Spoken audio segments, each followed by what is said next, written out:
The piercing cry cut through the airplane cabin like a siren, causing heads to turn and passengers to shift uncomfortably in their seats. Emma Williams clutched her 6-month-old daughter Lily closer to her chest, whispering desperate apologies to anyone within earshot. "Please, sweetheart, please," she whispered, bouncing Lily gently while tears of exhaustion threatened to spill from her own eyes. The baby's wails seemed to echo louder in the confined space of economy class, and Emma could feel the weight of judgmental stares boring into her back. At 24, Emma looked older than her years. Dark circles shadowed her green eyes, and her once vibrant smile had been worn thin by months of struggling to make ends meet as a single mother. Her ex-boyfriend had disappeared the moment she told him about the pregnancy, leaving her to navigate parenthood alone in a cramped studio apartment above the coffee shop where she worked. Every day was a battle between paying for diapers or groceries, between keeping the lights on or buying Lily's formula. This flight from Atlanta to New York had cost her every penny of her savings, but she had no choice. Her cousin Sarah was getting married in 2 days, and despite their strained relationship, Emma couldn't miss it. The flight attendant, a stern-looking woman in her 50s, approached with barely concealed irritation. "Ma'am, you need to keep your baby quiet. Other passengers are trying to rest." "I'm trying," Emma whispered, her voice cracking. She's usually such a good baby, but she hasn't slept properly in days. The change in routine, the noise.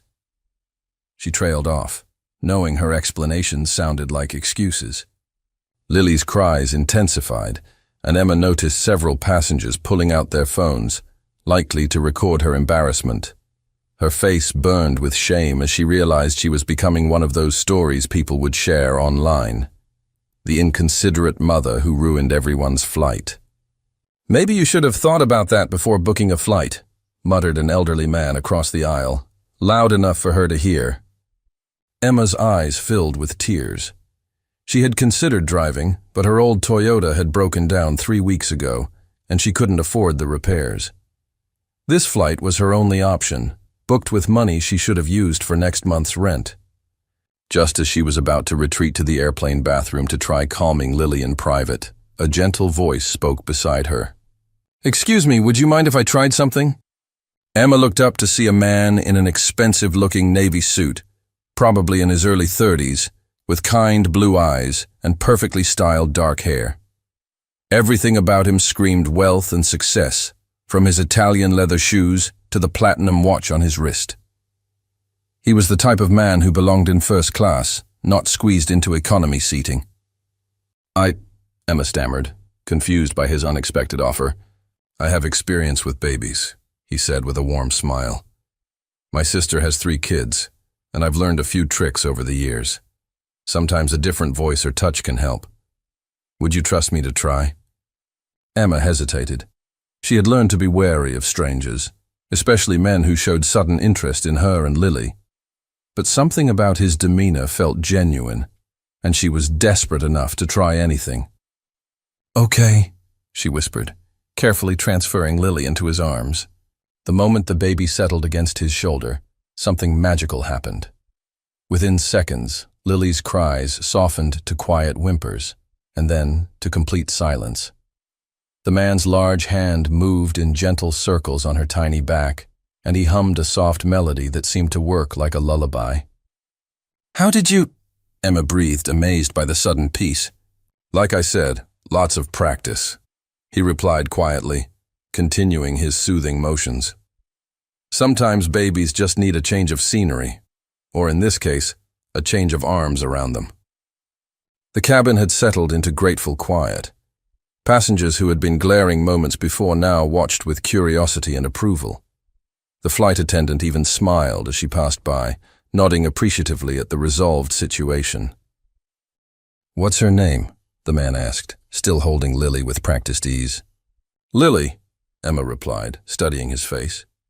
There was something familiar about him, though she couldn't place where she might have seen him before.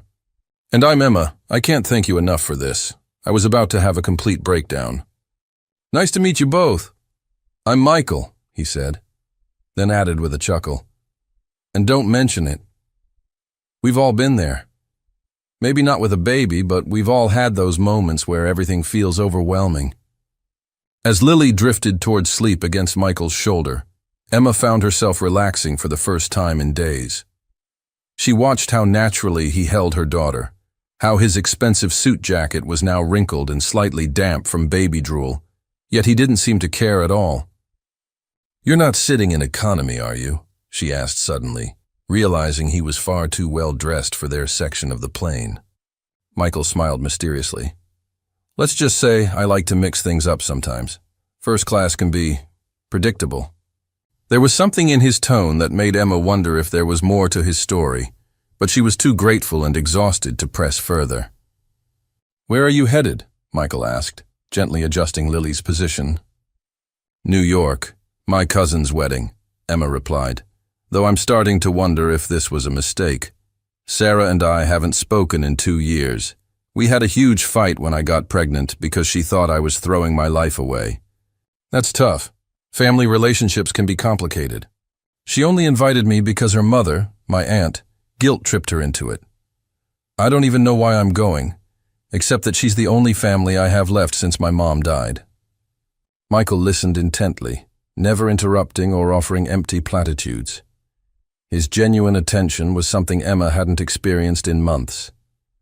"What about you?" she asked. "Business trip?" "Something like that," Michael replied vaguely. "I work in investments, helping people build better futures for themselves and their families." Emma nodded, though she sensed he was being deliberately vague about his work. The gentle hum of the airplane engines, combined with the first peaceful moment she'd had in weeks, began to make Emma's eyelids heavy. "I should take her back," she said half-heartedly, though Lily looked more comfortable than she had in days. "She's fine here if you want to rest," Michael offered. "I don't mind holding her. You look like you could use some sleep." Emma wanted to protest, to maintain her independence and not accept help from a stranger, but her body was betraying her. The combination of exhaustion, relief, and the first kindness she'd experienced in months was overwhelming her defenses. "Are you sure?" she asked, her voice already thick with impending sleep. "Absolutely, rest, I've got her." Despite every instinct telling her to stay alert, Emma felt her head growing heavy, the warmth radiating from Michael, the steady rhythm of his breathing, and Lily's peaceful silence created a cocoon of safety she hadn't felt in months. Almost without realizing it, she found herself leaning against his shoulder, her consciousness fading as the airplane carried them through the night sky. Emma stirred awake to the gentle announcement that they would be landing in New York in 30 minutes. For a moment she was disoriented, wondering why she felt so warm and comfortable. Then the reality of her situation crashed back. She was still leaning against Michael's shoulder, and Lily was sleeping peacefully in his arms, completely content. "Oh my God, I'm so sorry," she whispered urgently, sitting up quickly and immediately missing the warmth. "I can't believe I fell asleep on you. You must think I'm completely inappropriate." Michael smiled, seemingly unfazed by her embarrassment. "You were exhausted. Both of you needed the rest. Lily only woke up once and I managed to keep her calm." He carefully transferred the sleeping baby back to Emma's arms. She's an angel when she's peaceful like this.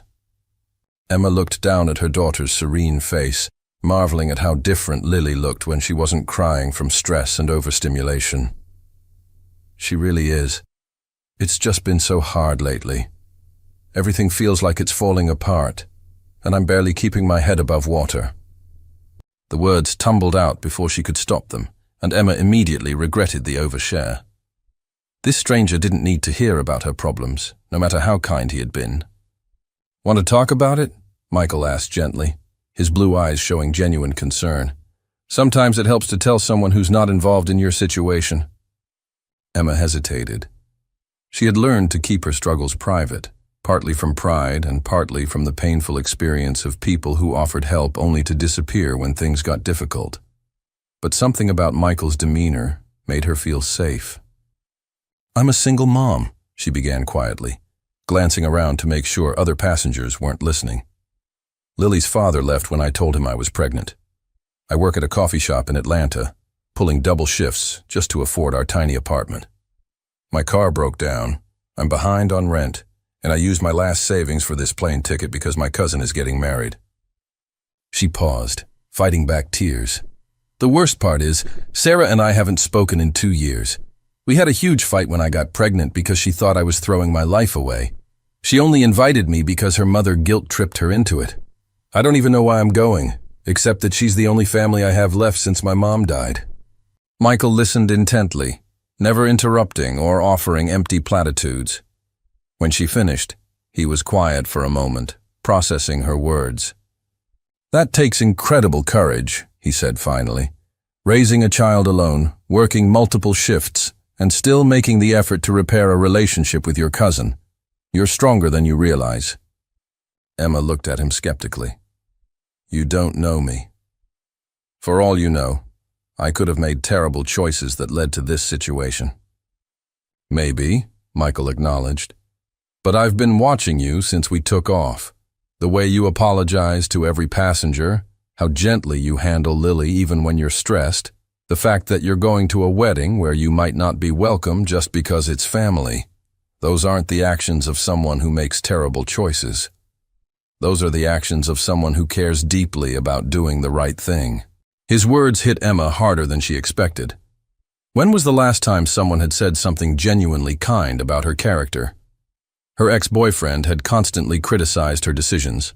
Her boss at the coffee shop treated her like she was disposable, and even her own cousin had made her feel like a failure. "What about you?" she asked, deflecting the attention away from herself. "You never told me what you do for work, and you still haven't explained why someone who can obviously afford first class is sitting back here in economy with the rest of us." Michael's expression grew thoughtful, and Emma sensed there was something he wasn't telling her. "I work in business," he said vaguely. "And sometimes I prefer economy, because you meet more interesting people back here. First class can be full of people who've forgotten what real life looks like." "That's a very diplomatic non-answer," Emma observed, studying his face. "Are you some kind of mystery man? Should I be worried that I fell asleep on a stranger's shoulder?" Before Emma could press further, the plane began its descent, and the captain's voice filled the cabin with landing instructions. The spell of their intimate conversation was broken as passengers around them began gathering their belongings and preparing for arrival. "This is probably where we say goodbye," Emma said, feeling unexpectedly sad about parting ways with this kind stranger who had shown her more compassion in a few hours than she'd experienced in months. "Actually," Michael said, reaching into his jacket pocket, "I was hoping I could give you something." He pulled out an elegant business card, cream-colored with simple black lettering. Emma took the card and read it, her eyes widening in shock. The card was simple but expensive, with raised lettering that read, "Michael Harrison, CEO, Harrison Foundation." Below that was a phone number and an address in downtown Manhattan. "You're Michael Harrison," she whispered, staring at the card. Even she, working in a small coffee shop and struggling to make ends meet, had heard of the Harrison Foundation. They were famous for their charitable work, appearing in news stories about education initiatives, housing programs for single mothers, and job training for people in difficult circumstances. "Guilty as charged," Michael said with a sheepish smile. Emma's mind raced as pieces clicked into place. This explained his expensive clothes, his ease with helping people, and his mysterious comments about being in a position to help others. But it also made his kindness toward her take on a completely different meaning. "Why didn't you tell me?" she asked, still processing the revelation. "Because you needed help from Michael the person, not Michael the CEO," he replied. "And because I've learned that when people know who I am, they either want something from me, or they become so intimidated they can't act naturally anymore. I liked talking to you as just me." The plane touched down with a gentle thud, and passengers immediately began standing and reaching for overhead compartments, despite the flight attendant's requests to remain seated. Emma clutched the business card, unsure whether this revelation made everything better or more complicated. A terrible realization began dawning on her. This morning she had shared her most intimate struggles with a stranger on a plane. Her financial problems, her housing insecurity, her status as a single mother barely making ends meet. Now she was learning that this same stranger ran programs specifically designed to help people in her exact situation. "That housing program you mentioned on your phone call earlier," she said slowly, remembering overhearing part of a conversation. "How long has the Harrison Foundation been running it?" "About 3 years now," Michael replied, seemingly pleased by her interest. "We've helped over 800 families transition into stable housing. It's one of our most successful initiatives." Emma felt a cold anger building in her chest. How convenient that you happen to be sitting in economy class right next to a single mother who fits your program's demographic perfectly. How convenient that you were so interested in hearing all about my financial struggles and housing problems. "Emma, what are you suggesting?" Michael asked, but she could see the guilty knowledge in his eyes. "I'm suggesting that this whole thing, your kindness, your help with Lily, this entire conversation, was some kind of setup. Were you already planning to offer me a spot in your housing program? Is this how the Harrison Foundation finds its success stories? By targeting vulnerable women on airplanes?" "It's not like that," Michael said quickly, but Emma was beyond listening to explanations. "Oh my God, I'm so stupid," she continued, her voice rising despite Lily stirring in her arms. "I actually thought someone was being kind to me for no reason. I thought I had met someone who cared about me as a person, not as a charity case." Other passengers were beginning to stare, but Emma was too hurt and angry to care. Everything made sense now. Why Michael had been so interested in her story. Why he had been so careful not to reveal his identity. Why he had given her his business card with such mysterious promises. "You want to know the worst part?" she said, tears of humiliation burning her eyes. "For a few hours I actually felt like I was worth something. Like maybe I wasn't just some pathetic single mom who couldn't get her life together. But this whole time, you were just evaluating me like some kind of case study." "That's not true," Michael said, stepping closer. "Yes, I was traveling to New York for business, and yes, I do sometimes fly economy to stay connected with the people we serve. But helping you wasn't calculated, Emma. It was human decency, and getting to know you, that was genuine." "I don't believe you," Emma replied, though something in his voice made her want to.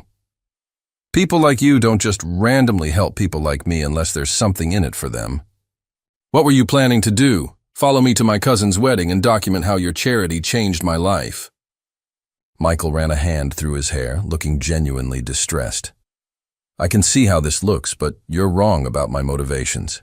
Yes, I'm passionate about helping single mothers because I've seen what they go through. My own mother raised me alone after my father left when I was 8. She worked 3 jobs just to keep us housed and fed." This revelation stopped Emma's angry tirade cold.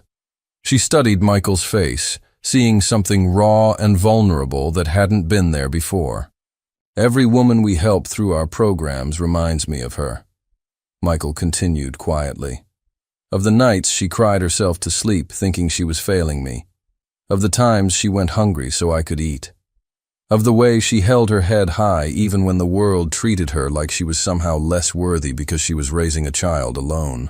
Emma felt her anger wavering, but the hurt was still too fresh. "Even if that's true, it doesn't change the fact that you weren't honest with me. You let me pour my heart out to you while knowing you could fix all my problems with a phone call." "And if I had told you who I was from the beginning," Michael challenged, "would you have talked to me the same way? Would you have let me hold Lily, or would you have assumed I had ulterior motives?" Emma opened her mouth to argue, then realized he was right. If she had known he was a billionaire CEO with charitable programs, she would have been either suspicious of his intentions or too intimidated to be herself. But before she could respond, Lily began crying again, the stress and raised voices disturbing her peaceful sleep. The sound cut through Emma's emotional turmoil, reminding her that she had more immediate concerns than sorting out her complicated feelings about Michael Harrison. "I have to go," she said, adjusting Lily in her arms. "My cousin is expecting me, and I've already made enough of a scene in public for one day." "Emma, please," Michael called as she started walking away. "Let me explain everything properly. Let me—" But Emma kept walking, her heart breaking with every step, wondering if she had just walked away from the answer to all her prayers, or if she had narrowly escaped becoming someone's charity project. The hotel room was every bit as depressing as Emma had expected.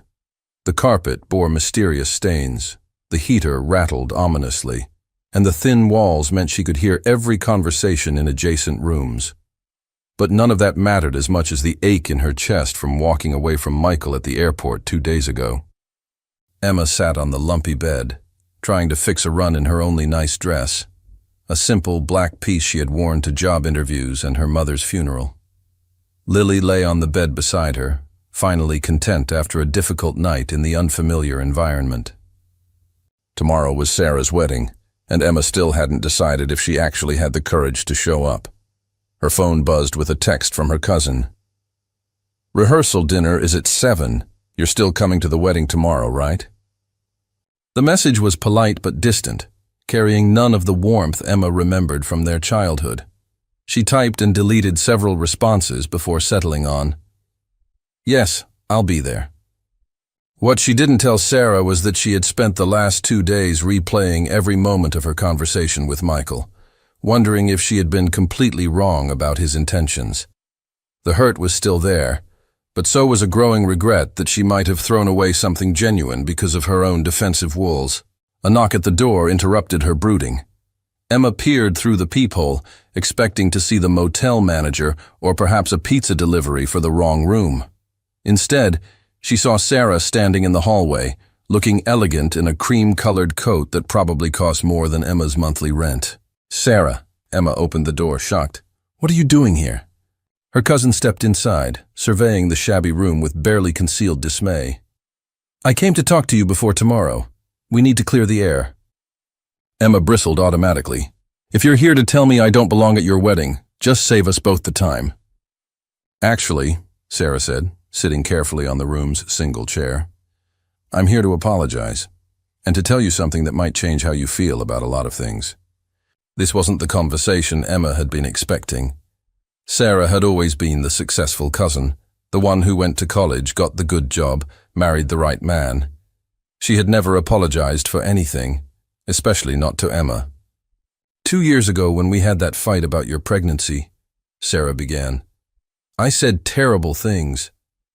I called you irresponsible, said you were throwing your life away, accused you of being selfish for having a baby you couldn't afford." "I remember," Emma said quietly, the old wounds still tender.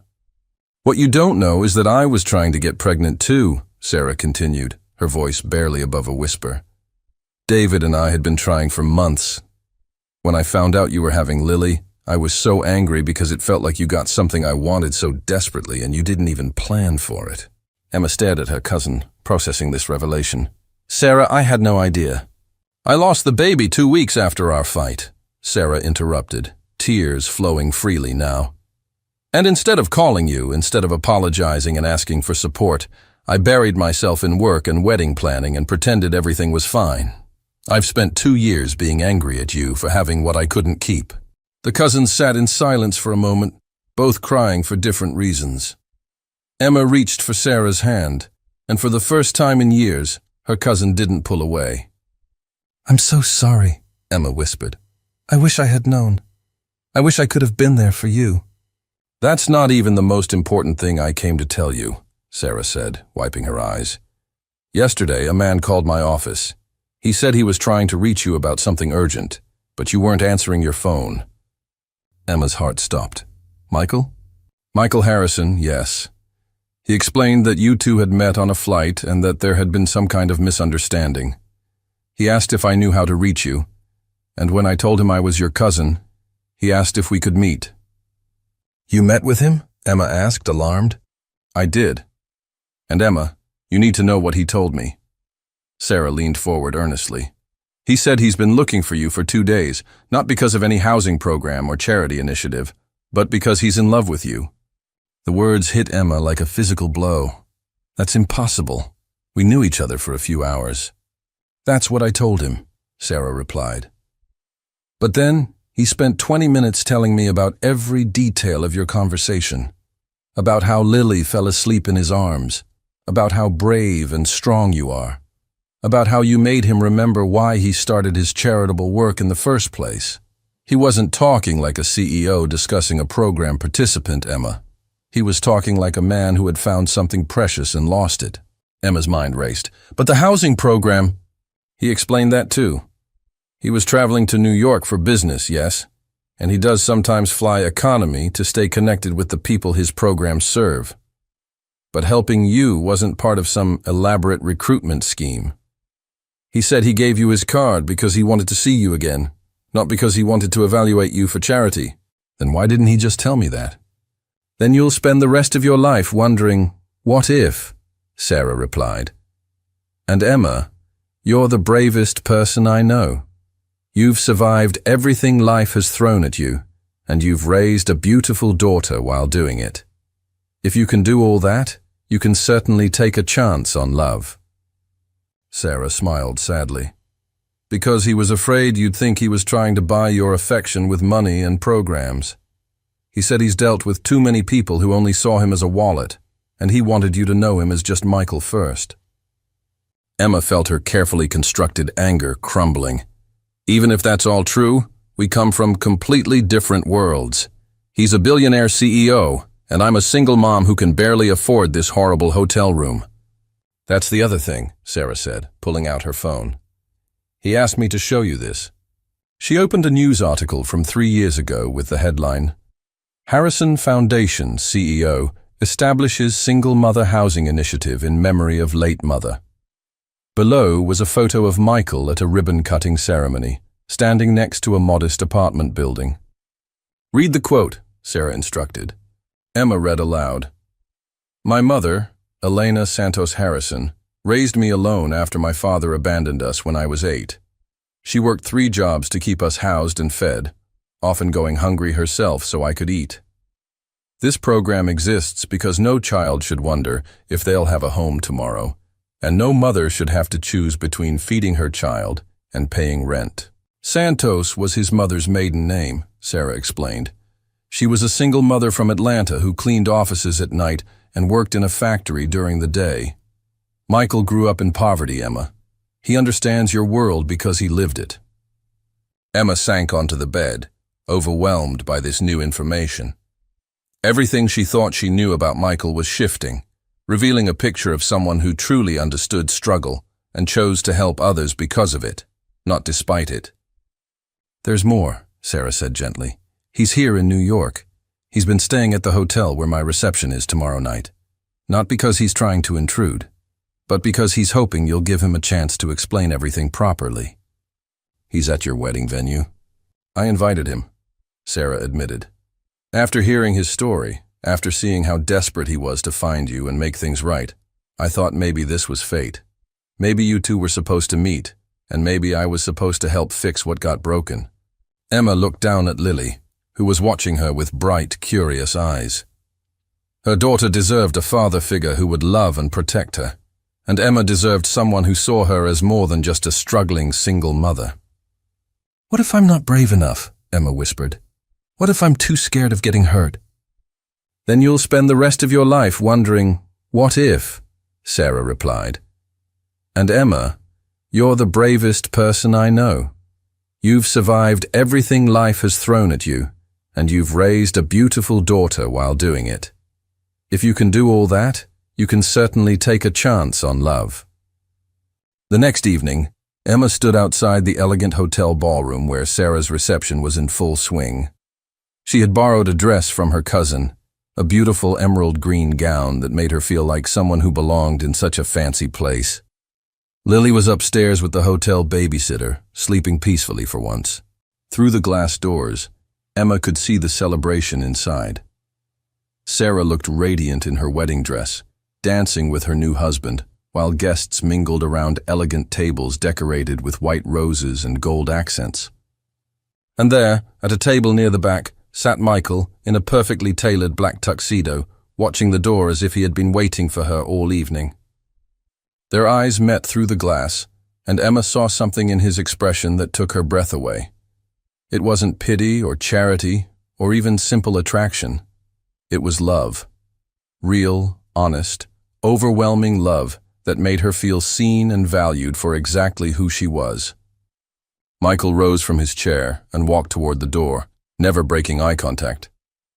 When he reached her, he stopped just close enough that she could see the hope and fear warring in his blue eyes. "I was afraid you wouldn't come," he said softly. "I was afraid too," Emma admitted. "But someone recently told me that being brave doesn't mean not being scared. It means doing the right thing even when you're terrified." "I should have been honest with you from the beginning," Michael said. "Not about who I am professionally, but about how I felt. The moment Lily fell asleep in my arms, and you trusted me enough to rest your head on my shoulder, I knew my life had changed forever." "Michael," Emma began, but he held up a gentle hand. "Let me finish, please. I don't want to help you because you're a charity case. I want to build a life with you because you're the strongest, most genuine person I've ever met. I want to be Lily's father, not because she needs one, but because I already love her as if she were my own. And I want to wake up every morning knowing that I get to spend another day with the woman who reminded me what really matters in life." Emma felt tears streaming down her cheeks, but for the first time in months, they were tears of joy instead of despair. "I love you too," she whispered. "I think I started falling for you the moment you took Lily in your arms and made her feel safe. But I was so scared of being hurt again, of being disappointed again, that I almost threw it all away." Michael stepped closer, gently cupping her face in his hands. "You never have to be scared of that with me. I want to spend the rest of my life proving that you and Lily are the most important things in my world." As he leaned down to kiss her, Emma realized that sometimes the most beautiful love stories begin with the simplest acts of kindness. A crying baby, a stranger's helping hand, and the courage to trust again had led her to something she had never dared to dream of. A love that would change not just her circumstances, but her entire world. When they finally broke apart, Michael smiled and said, "So, would you like to dance? I believe this is where our real story begins." Emma took his hand, knowing that whatever challenges lay ahead, they would face them together. Not as a charity case and her benefactor, but as two people who had found in each other the missing pieces of their hearts. And as they walked into the ballroom together, Lily slept peacefully upstairs, dreaming perhaps of the loving family that awaited her when she woke. The song that played as they danced was soft and sweet, but Emma barely heard the music. All she could focus on was the feeling of being exactly where she belonged, in the arms of a man who had seen her at her most vulnerable and chosen to love her anyway. "Thank you," she whispered against his chest. "For what?" "For showing me that sometimes the most impossible dreams really do come true." Michael spun her gently, and Emma laughed, really laughed, for the first time in longer than she could remember. Around them, other couples danced, but Emma felt like she and Michael were the only two people in the world. As the evening continued, Sarah approached them during a quiet moment, her eyes shining with happiness. "I'm so glad you both came," she said, hugging Emma tightly. "You look beautiful, cousin, and happy, really, truly happy." As they reached Emma's hotel room door, both of them hesitated, neither wanting the perfect evening to end. "I am," Emma replied, surprised by how true those words felt. "Thank you for believing in us when I couldn't believe in myself." Later, as the reception wound down, Michael and Emma found themselves on the hotel's rooftop terrace, looking out over the New York City skyline. The lights twinkled like stars, and Emma thought she had never seen anything more beautiful. "What happens now?" she asked, leaning against the railing. "Now," Michael said, wrapping his arms around her from behind, "we take it one day at a time. We get to know each other properly. No secrets, no misunderstandings, just us." "And Lily?" "Lily gets a father who will love her unconditionally and a life filled with every opportunity I can provide. But more importantly, she gets to grow up seeing her mother truly happy." Emma turned in his arms, studying his face in the moonlight. "Are you sure about this? About us? Your world is so different from mine." "Emma," Michael said seriously, "my world has been empty without you in it. Money and success mean nothing if you don't have someone to share them with. You and Lily, you're my family now. You're my home. As if on cue, Emma's phone buzzed with a text from the babysitter. Lily just woke up asking for mama and nice man. I think she misses you both. They laughed, and Emma realized that Lily had already accepted Michael as part of their little family. Children were wise that way. They knew when someone truly cared for them. Should we go check on her? Michael asked. In a minute, Emma said, standing on her tiptoes to kiss him again. I just want to remember this moment, the moment when everything changed. Everything already changed, Michael said softly. The moment you fell asleep on my shoulder, I knew I was going to spend the rest of my life making sure you never had to worry about anything again. And the moment you held my daughter like she was precious, Emma replied, I knew I was going to spend the rest of my life loving you. They stood there for a few more minutes, holding each other under the stars, both understanding that they had found something rare and beautiful. A love that had grown from kindness, survived misunderstanding, and emerged stronger than either of them had thought possible.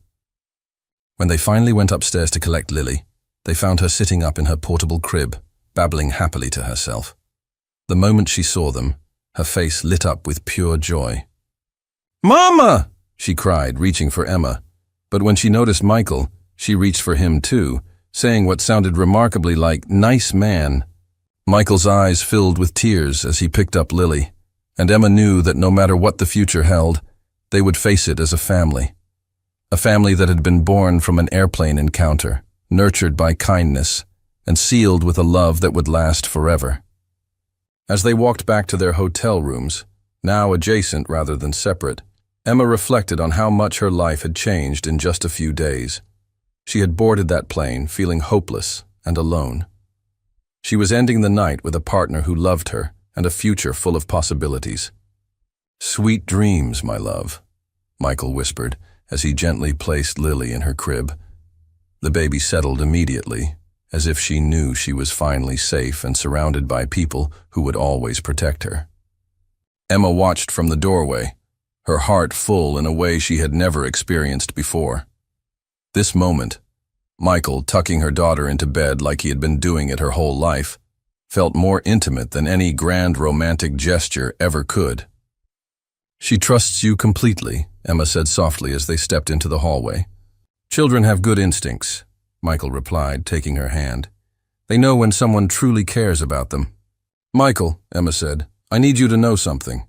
I've never been in a relationship where I felt truly safe, where I felt like I could be myself without judgment or criticism. Thank you for giving me that. Emma, you never have to thank me for treating you the way you deserve to be treated. That's just love. She smiled, tears threatening again. I keep waiting to wake up and discover this has all been a dream. Then, let me prove it's real, Michael said, gently kissing her forehead. Tomorrow, I want to take you and Lily to breakfast. Somewhere quiet where we can talk about our future. Really talk about what we both want. What about your business? Don't you have meetings and important CEO things to do? Michael laughed. Emma, I just found the woman I want to spend the rest of my life with. There is nothing more important than that. My assistant can handle whatever comes up for one more day. After one last lingering kiss goodnight, Emma finally entered her hotel room, closing the door behind her. She leaned against it, still hardly believing that her life had transformed so completely in such a short time. Her phone buzzed with a text from Michael.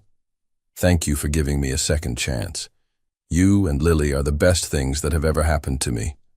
Sleep well, beautiful. Emma typed back, Thank you for showing me what real love looks like. See you in the morning. As she changed into her pajamas and prepared for bed, Emma caught sight of herself in the bathroom mirror. For the first time in longer than she could remember, she looked genuinely happy. The stress lines around her eyes had softened, and there was a glow about her that hadn't been there in months. She thought about calling her aunt to thank her for pushing Sarah to invite her to the wedding, but it was too late now. Instead, she made a mental note to send flowers tomorrow with a card that simply said, Thank you for believing in family, even when we disappoint each other. Just before falling asleep, Emma checked on Lily one more time. Her daughter was sleeping peacefully, one tiny fist curled near her face, completely content. Emma kissed her fingertips and gently touched them to Lily's forehead. "Everything's going to be different now, sweetheart," she whispered. "We're going to have the kind of life I always dreamed of giving you. You're going to have a daddy who loves you, and Mama's going to be happy. Really, truly happy." As Emma finally drifted off to sleep, her last conscious thought was gratitude for the crying baby that had brought them together, for the kind stranger who had become her soulmate, and for the courage to trust in love one more time. In his room next door, Michael was having similar thoughts. He stood at the window, looking out at the city lights, still hardly believing that his life had changed so dramatically. For years, he had focused on building his foundation, helping others find stability and hope. But in the process, he had forgotten to build a life for himself. Emma and Lily had reminded him that success meant nothing without someone to share it with. They had given him something more valuable than all his wealth and accomplishments combined. They had given him a family. His phone rang, and he saw his assistant's name on the screen. For a moment, he considered letting it go to voicemail, but his sense of responsibility won out. "This better be important, Jessica," he answered. "I'm sorry to call so late, Mr. Harrison, but the board meeting for tomorrow morning has been moved up. The investors from London can only meet at 8 a.m. before their flight back." Michael looked toward the wall that separated his room from Emma's and made a decision that surprised even himself. "Cancel it," he said. "Sir, this is the quarterly review meeting. You've been preparing for it for weeks." "I said cancel it. Reschedule for next week. And Jessica?" "Yes, sir?" The airplane encounter that had started with tears and embarrassment had become the beginning of the greatest love story Emma could have ever imagined. And the best part was, she could feel in her heart that this was only the beginning of their beautiful, impossible, perfectly real fairy tale. "For the next 3 days, unless someone is literally dying, I'm unavailable. I have something much more important to attend to." After hanging up, Michael realized he had just made the first decision in his adult life, where he had prioritized his personal happiness over business obligations. It felt liberating. The next morning arrived with golden sunlight streaming through the hotel windows. Emma woke naturally for the first time in months, without the jarring alarm clock that usually pulled her from exhausted sleep. Lily was still sleeping peacefully, and Emma took a moment to simply lie in bed and appreciate the quiet contentment that filled her heart. A soft knock at the door interrupted her peaceful morning. She opened it to find Michael standing in the hallway with a tray containing coffee, fresh orange juice, and what looked like gourmet pastries. "I thought you might be hungry," he said with a smile that made her heart skip. "And I couldn't wait until breakfast to see you again." Emma laughed, suddenly self-conscious about her pajamas and messy hair. "You know, most people would think it's crazy to be this happy after knowing someone for basically 3 days. Most people haven't found their soulmate on an airplane," Michael replied, setting the tray on the small table by the window. "Besides, I have it on good authority that when you know, you know." "Whose authority?" "My mother's. She used to tell me that real love doesn't follow timelines or social expectations. She said when you find the person who makes your heart feel at home, you don't waste time questioning it. You just say thank you and hold on tight." Emma felt tears prick her eyes. She sounds like she was a wise woman. She was. I think she would have loved you and Lily. She would have said you have the same strength she did, the strength to love fiercely and fight for what matters.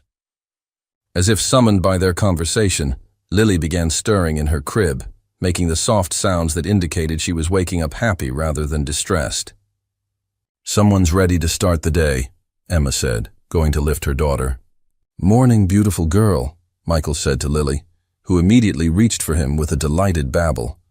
As Emma watched Michael greet her daughter with genuine affection, she knew with absolute certainty that this was right.